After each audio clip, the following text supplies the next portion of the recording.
Amerikaning Eronga qarshi urushi davom etmoqda. Kecha Minobda katta janoza bo'ldi. Amerika va Isroilning qizlar maktabiga qilgan hujum oqibatida Eron nashrlariga ko'ra, kamida 180 kishi halok bo'lgan, yuzlab odamlar yaralangan. Qurbonlarning aksari maktab yoshidagi qizchalar. Minobdagi voqea Tramp va Netanyahu boshlagan dahshatli urushning qonli ramziga aylandi. Minob Fors ko'rfazi sohilida joylashgan shahar. Shahardan shu nomli daryo oqib o'tadi. U shahar qishloq xo'jaligi rivojlangani, dengiz mahsulotlariga boyligi bilan ajralib turadi.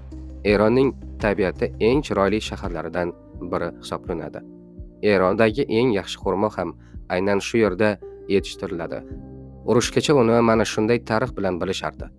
Lekin endi Minob deganda hammaning ko'z oldiga ochko siyosatchilar davlat talashib, kuch talashib, bomba talashib, mozana degan bahona bilan boshlagan urushi sabab yuzlab maktab o'quvchilari halok bo'lgan fojia keladi. Oldin Minobda nima bor deb so'rashsa, eronliklar dengiz mahsulotlari bozori, ajoyib tabiat bor deb aytishardi. Endi Minobda nima bor desangiz, maktab qizchalarining ommaviy qabri bor deyishadi. Kecha shahar aholisi qizchalar uchun ommaviy qabr qazib, ularga janoza o'qidi.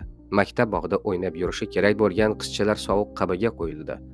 Ularning o'limida kim aybdorligi, kimning raketasi qayerdan turib otilgani, qanday muvozanat uchun maktab portlatilgani, maktab yonida qanday harbiy obyekt borligi umuman ahamiyatga ega emas.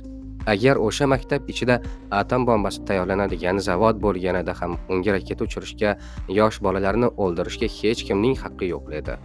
Maktab yonida islom muhofizlari korpusi obyekti bo'lgani yoki maktabga eronliklarning o'z bombasi tushgani haqida gapirishmoqda, lekin bu zolimlarni oqlashdan boshqa narsa emas. Urush boshlanmaganida o'sha maktabga bomba tushmasdi.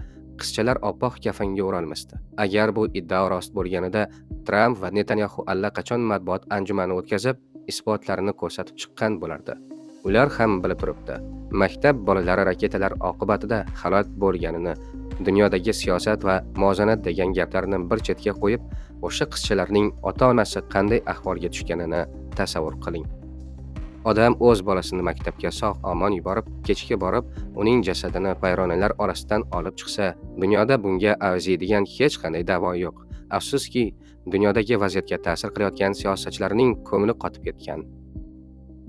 Ular kabinetda o'tirib, kelajakdagi dunyo siyosati haqida muzokara qilishni yaxshi ko'radi. Davlat kuch ta'sir doirasi degan narsalar ularning fikrini egallab olgan. Dunyo o'zgarishi kerak. Siyosatchilar o'zgarishi kerak.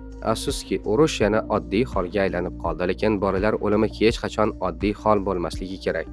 Bolalarni o'ldirganlar jazolanishi, ularning yuzlari butun dunyoga bolalar qotili sifatida ko'rsatilishi kerak. Dunyo siyosati qurboni bo'lgan maktab qizchalarining joyi jannatda bo'lsin.